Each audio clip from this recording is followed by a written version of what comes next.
자, 오늘은 44장, 45장, 47장까지를 배우도록 하겠습니다. 창세기 44장은요,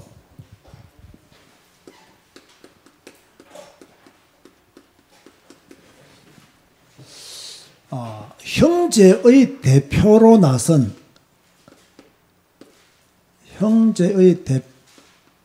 나선 그 유다에 대한 이야기가 나와 있습니다.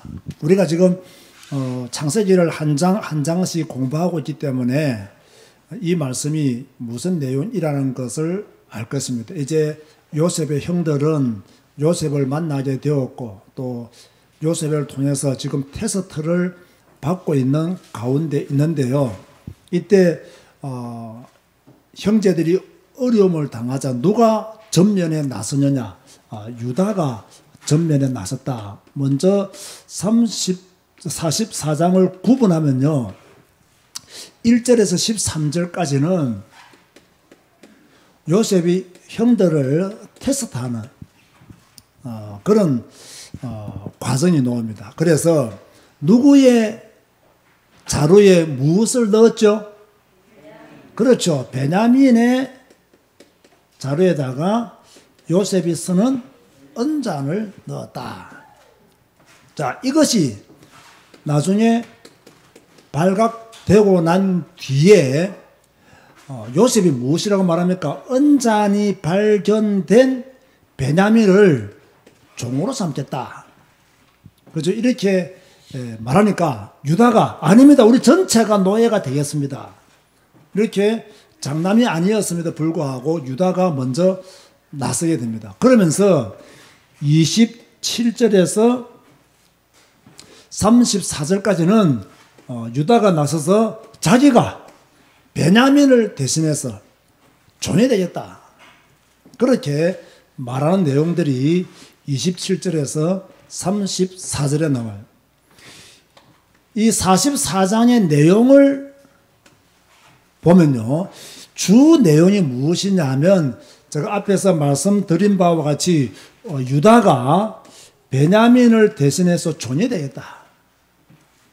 이런 내용이 44장에 그렇게 기록이 되어 있습니다. 자, 다시 한 번 더 정리를 하면요, 자, 요셉은 지금 제가 앞에서 말했죠. 형들을 뭐 하고 있다? 테스트하고 있다. 그래서 베냐민의 자루에다가 무엇을 넣었다고요? 은잔을 넣었다. 돌아가다가 요셉이 보낸 사람이 와서 베냐민의 자루를 열어보았더니 그곳에서 은잔이 나온 거예요. 그래서 유다가 뭐라고 말합니까? 우리가 다 노예가 되겠다고. 지금 유다는 베냐민을 버려두고는 갈 수가 없어요. 왜? 아버지와 약속한 것이 있잖아요. 그러니까 못 가는 거예요. 이렇게 유다가 베냐민을 대신해서, 아니 우리 모두가 형제들이 다 노예가 되겠다고 하니까 요셉은 무엇이라고 말하냐? 은잔이 발견된 베냐민만 노예가 되어야 된다. 그렇게 말을 했죠. 자, 이때 만약에요, 옳거니 잘 됐다, 베냐민만 남겨두고 우리 다 고향으로 돌아가자라고 했으면 아마 요셉의 태도가 달라질 수 있을 거예요. 지금 요셉은 무엇을 테스트하고 있느냐? 형제들 간에 우애가 있는지 없는지. 전에 나처럼 베냐민도 그렇게 형제들에게 대우받고 있는지 없는지를 테스트하고 있는 거예요. 그런데 형들은 베냐민을 두고는 올라가지 못하겠다고 지금 그렇게 말하고 있는 거예요. 제가 조금 전에 말한 바와 같이 이미 유다는 아버지 야곱에게 했던 약속이 있습니다. 32절과 33절을 보세요. 창세기 44장 32절과 33절을 보면요, 주의 종이 내 아버지에게 아이를 담보하기를 내가 이를 아버지께로 데리고 돌아오지 아니하면 영영이 아버지께 죄의 짐을 지리이다 하여 사오니 이제 주의 종으로 그 아이를 대신하여 머물러 있어 내 주의 종이 되게 하시고 그 아이는 그의 형제들과 함께 올려 보내소서. 유다가 아버지에게 약속한 대로 베냐민을 대신해서 베냐민을 살려서 보내야 되니까. 그래서 자기가 존이 되겠다고 그렇게 말하고 있습니다. 자, 우리가 지금요, 누구를 관심 있게 봐야 되느냐? 이 유다를 관심 있게 봐야 돼요. 장자 르우벤이 있었음에도 불구하고 지금 유다가 형제를 대선해서요, 전면에 나선 거예요. 이것은 단순한 것이 아닙니다. 구속사의 역사를 지금 보여주고 있다. 구속사의 역사가 바로 이 유다 지파를 통해서 일어날 것을 예고하고 있는 것이다 라고 보시면 정말로 성경을 제대로 잘 본 것이죠. 이런 유다의 모습을 보고 요셉은 참 형제들이 이렇게 우애가 있구나. 전에 내가 왕따 당한 것처럼 이제 형제들은 그렇지 않구나. 자, 제가 앞에서 요셉은 형들을 테스트했다. 사실은요, 요셉은 첫 번째 형들을 만났을 때 자기를 밝힐 수 있었어요. 근데 밝히지 않았잖아요. 왜? 베냐민이 없었기 때문에. 그러나 두 번째 베냐민이 왔을 때도 즉시 자기 신분을 밝힐 수 있었어요. 그런데 밝히지 않았어요. 뭘 확인하기 위해서? 형제들의 우애를 확인하기 위해서 자신의 정체를 밝히지 않은 거죠. 자, 그렇다면 이것이 우리에게 주시는 메시지가 있습니다. 창세기 44장을 통해서 우리에게 어떤 메시지를 주었느냐? 요셉이 형들을 테스트한 것처럼 하나님도 때로는 우리를 뭐한다? 테스트한다. 이 테스트에 걸려들면 안 돼요. 요셉의 형들이 베냐민의 요셉의 테스트에 합격했듯이 우리도 하나님의 테스트에 합격해야 됩니다. 그런 믿음의 성도 되시기를 주님의 이름으로 축원드립니다. 그런가 하면 제가 지난주에도 말씀드렸죠. 믿음은 모든 것을 이긴다라고 했어요. 지금요, 이 요셉은 형들에 대해서 어마어마한 상처를 가지고 있는 사람이잖아요. 그럼에도 불구하고 요셉은 믿음의 사람이었기 때문에 자기가 가지고 있는 상처대로 복수하지 않았다는 거예요. 중요하죠. 그래서 믿음이 있는 사람은, 하나님의 절대적인 계획을 믿는 사람은요, 가난도 이기고 상처도 이기고 뭡니까? 먼저 간 사람들에 대한 이별도 충분히 이길 수 있다. 저는 우리 교회 성도님들이 정말로 믿음으로 모든 문제 이기는 자 되시기를 주님의 이름으로 축원드립니다. 이긴 자는요, 말하지 않습니다. 이기지 못한 사람이 이런 상처 저런 이야기 하는 것이지, 이긴 자는요, 주께 영광 감사합니다 하고 끝내버립니다. 그래서 어떤 면에서는요, 말이 많으면요, 아직까지 그 상처에서 해방받지 못한 거예요. 뭐 지금은 상관없지만 하면서 말하는 거 있잖아요. 아직까지 상관 있는 겁니다. 진짜 상관없으면요, 말 안 하는 거예요. 왜? 믿음으로 그것을 이겼기 때문이죠. 또 우리가 여기서 알아야 될 것은 조금 전에 제가 설명했던 것처럼 유다가 베냐민을 대신해서 종이 되겠다고 한 것은 우리를 대신해서 십자가를 지신 그리스도를 예표하는 내용으로 해석할 수 있다. 그렇게 여러분이 보시면 창세기 44장을 제대로 본 것입니다. 자, 이제 창세기 45장으로 건너갑니다. 창세기 45장은요, 요셉이 자신의 정체를 형들에게 밝히고 그들을, 아버지 야곱과 그들을 애굽으로 초청하는 내용이 45장에 기록되어 있습니다. 이 45장을 조금 구분을 한다면요, 1절에서 8절까지는 이제 요셉이 유다를 통해서 또는 베냐민을 통해서 형들의 진심을 알았잖아요. 형제 우애가 좋은 것을 알았단 말이에요. 그래서 자신의 정체를 밝히죠. 아마 형제들이 깜짝 놀랐겠죠. 다음에 9절에서 20절까지는요, 오늘 45장의 제목처럼 아버지와 형들을 애굽으로 초청합니다. 성공해가지고요. 그죠? 옛날에 마치 그 미국으로 먼저 건너가신 분들이 성공하면 한국에 있는 자기 가족들을 초청했잖아요. 그와 비슷한 그러한 초청이라고 보시면 됩니다. 그 다음에 21절에서 28절까지는요, 이제 동생 요셉의 초청을 받고 다시 형들은 어디로 돌아가느냐, 가나안으로 돌아가서 아버지에게 보고하는 내용이 나오죠. 자, 우리가 지금 이렇게요, 창세기를 한 장 한 장씩 핵심되는 부분만 살펴보고 있는데, 성경에 대한 기본적인 이해가 안 되신 분들은 지금 이 말씀들을 따라오기가 힘들 겁니다. 그런데 우리는 몇 년에 걸쳐서 지금 1년에 성경을 몇 독씩 하고 있잖아요. 또 성경에 대한 이해가 적어도 다른 교회 교인들보다는 여러분들이 많을 것이라고 생각합니다. 왜? 성경을 많이 읽었기 때문에.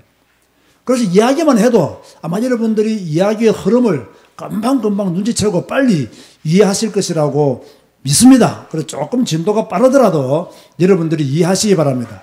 자, 45장의 내용은 뭐냐? 조금 전에 말했던 것처럼 요셉이 자신의 정체를 밝히고 야곱과 그의 형들을 애굽으로 초청한다는 내용이 45장의 내용이에요. 자, 요셉은 왜 이렇게 초청했느냐? 이미 형들에게 또 형제들에게 불화가 없다는 걸 알았어요. 베냐민 사건을 통해서 불화가 없구나. 그 모습을 보고 요셉이 얼마나 감동을 받았던지 그 정을 억제하지 못하고 형들에게 자기를 밝히잖아요. 그죠? 얼마나 아름다웠겠어요. 그리고 요셉은 자신이 이렇게 애굽의 총리가 된 것은 하나님이 우리에게 구원의 역사를 베풀었다고 형들에게 말합니다. 우리가 잘 아는 45장 5절 말씀, 그리고 7절 말씀. 5절에 보면요, 당신들이 나를 이곳에 팔았다고 해서 근심하지 마소서, 한탄하지 마소서. 하나님이 생명을 구원하시려고 나를 당신들보다 먼저 보내셨나이다. 먼저 보내셨나이다. 7절에 보면요, 하나님이 큰 구원으로 당신들의 생명을 보존하고 당신들의 후손을 세상에 두시려고 나를 당신들보다 또 먼저 보내셨나니.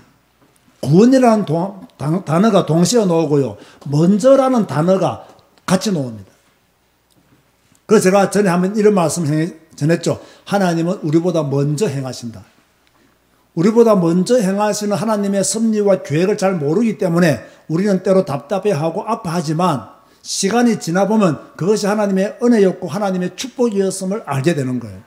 왜? 하나님은 우리보다 먼저 행하시기 때문에 우리가 그 뜻을 모르면 그럴 수가 있는 거예요.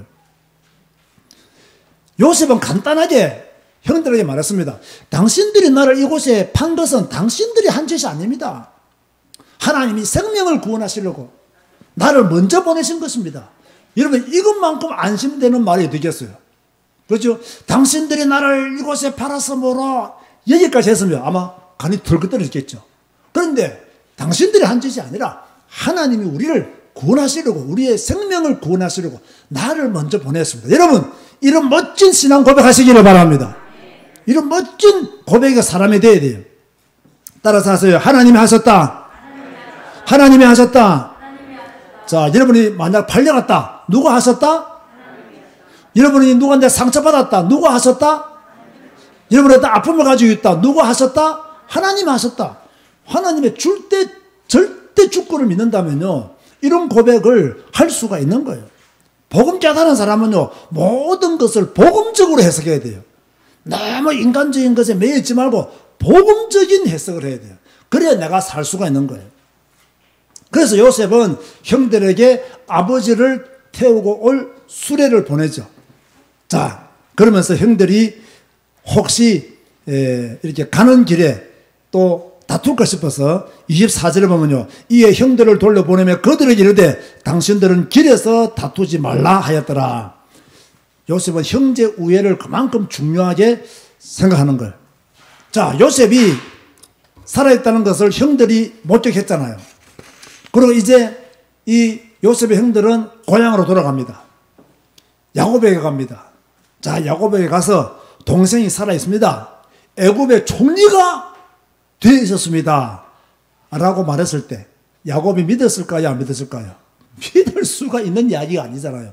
이미 20년 전에 죽었다고 생각한 아들인데 살아있다는 것도 이상하고 애굽의 총리가 되어 있다는 것도 더 이상하고, 마치 예수님의 부활 소식을 들은 사람들이 믿었어요? 안 믿었어요?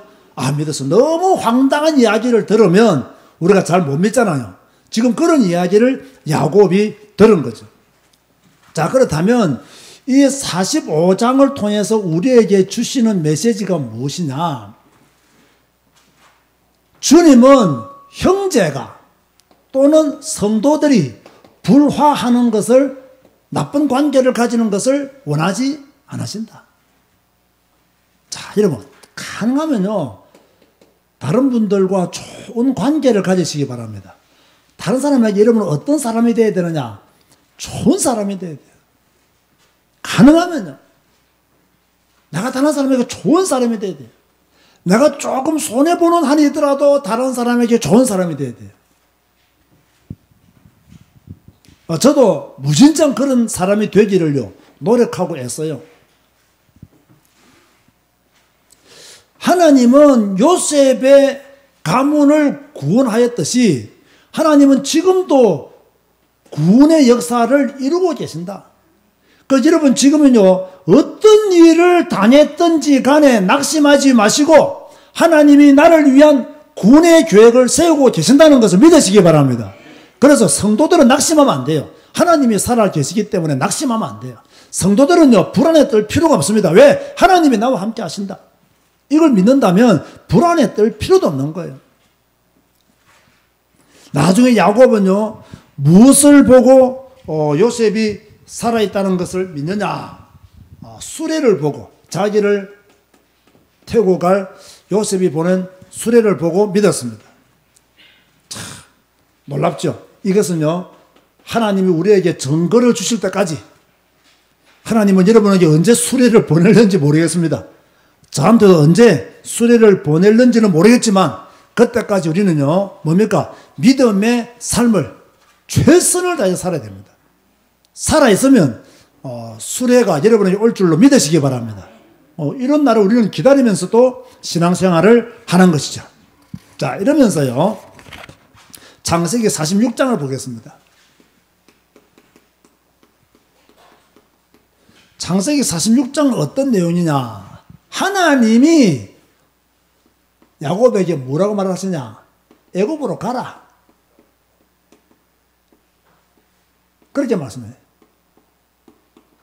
애굽으로 가라. 46장을요, 장 구분을 하면 1절에서 7절까지는 야곱이 애굽으로 이제 이주합니다. 누가 애굽으로 가느냐? 야곱이 애굽으로 갑니다.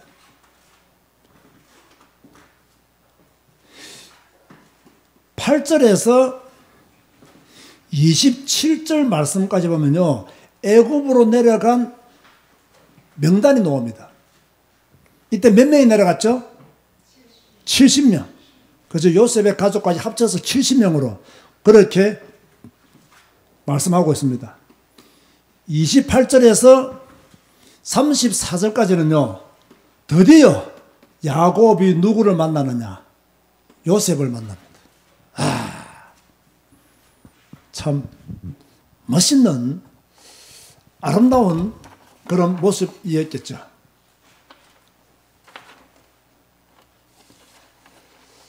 내용을 한번 잘 살펴보면요, 어떤 내용이냐?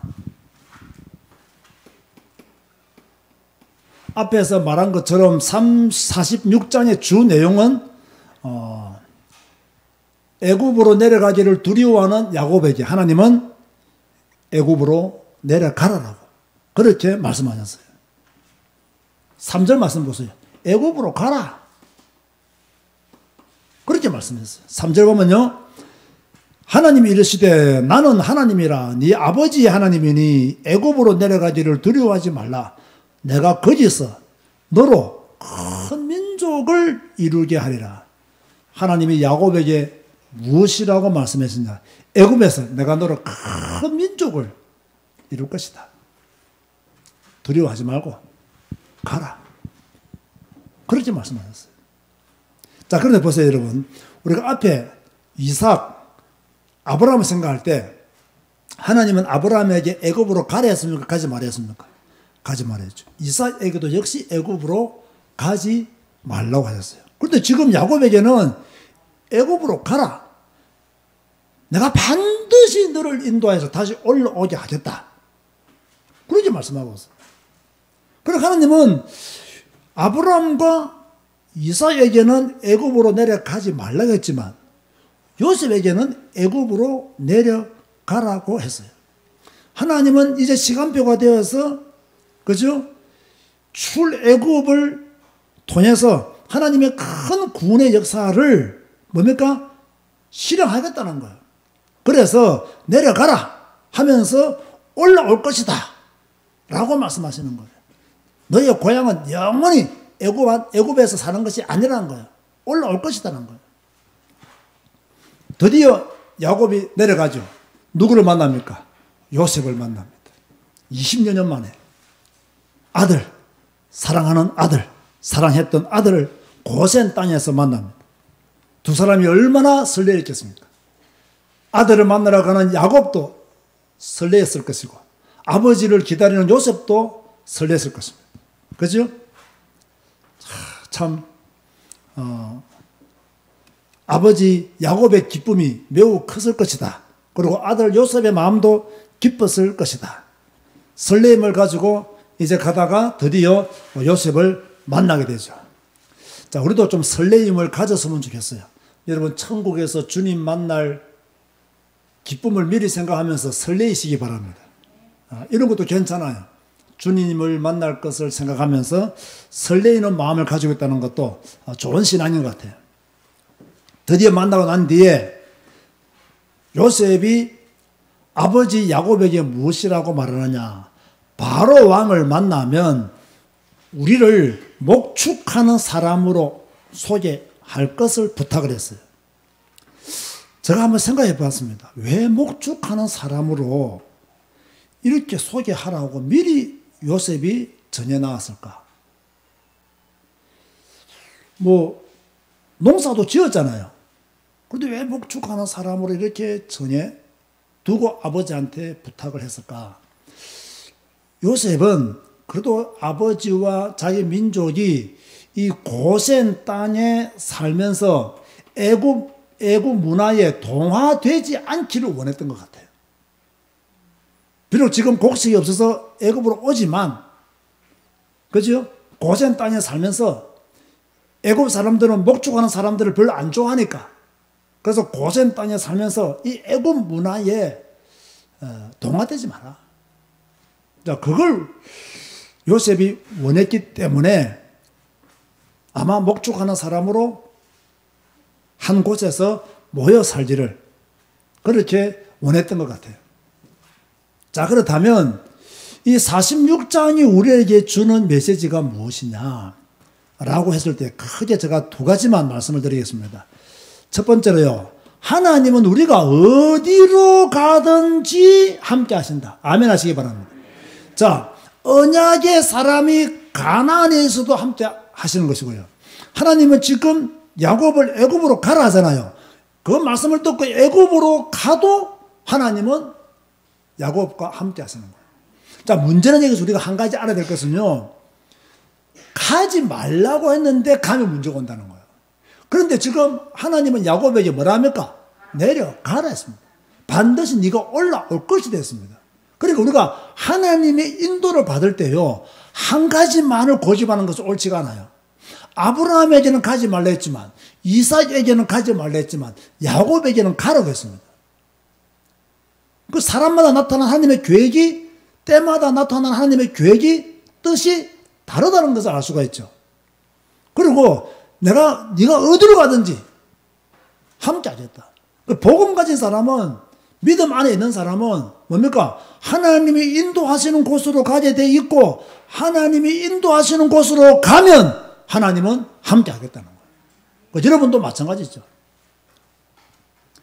그리고 제일 마지막 이 부분, 우리는 세상에 살지만 이 세상 정신에 물들면 된다 안 된다? 물들면 안 된다. 그런데 안타깝게도 물들고 있다는 거예요. 요셉은 자기의 가족들이 고센 땅에 살면서 애굽 문화에 물들지 않기를 원했어요. 오늘날 기독교인들도 이 세상에 살고 있지만 세상에 동화되지 않기를 하나님은 원하고 계시는데, 우리는 이런저런 이유로 세상을 좋아하고 세상에 동화되어 버린 그런 삶을 사는 성도들이 많다. 자, 이런 것을 우리가 좀 회개하면서요, 가능하면 우리는 믿음의 삶을 좀 구별되어 살자. 세상에 물들지 않는, 말씀에 물드는 언약의 사람이 되자. 그런 복음의 삶을 살자. 자, 우리가 지금 창세기 44장, 45장, 46장을 보면서 이런 교훈을 받아야 됩니다. 44장을 통해서는요, 유다를 통해서 구속사적인 역사가 일어날 것을 예고하고 있고, 45장을 통해서는요, 요셉이 자기 가족을 초청하면서 뭐라고 말했느냐? 하나님이 우리의 생명을 구원하시려고 나를 먼저 보냈다. 이런 멋진 신앙의 고백을 했어요. 우리도 이런 신앙 고백을 해야 돼요. 그런가 하면 우리가 비록 애굽에 살지만은 애굽에 물들지 않는, 세상에 살지만 세상 정신에 물들지 않는 언약의 사람답게, 믿음의 사람답게 살아가야 될 줄로 믿습니다. 이 축복 누리는 여러분 되시기를 주님의 이름으로 축원드립니다. 주님 감사합니다. 오늘도 창세기를 공부했습니다. 하나님의 말씀을 공부했습니다. 은혜 주셔서 감사합니다. 핵심되는 내용을 통해서 우리에게 분명한 말씀을 주셔서 감사합니다. 언약의 말씀들을 잘 마음에 새기게 하여 주옵소서. 성경에 물드는 저희들이 되게 하여 주옵소서. 예수님의 이름으로 기도드리옵나이다. 아멘.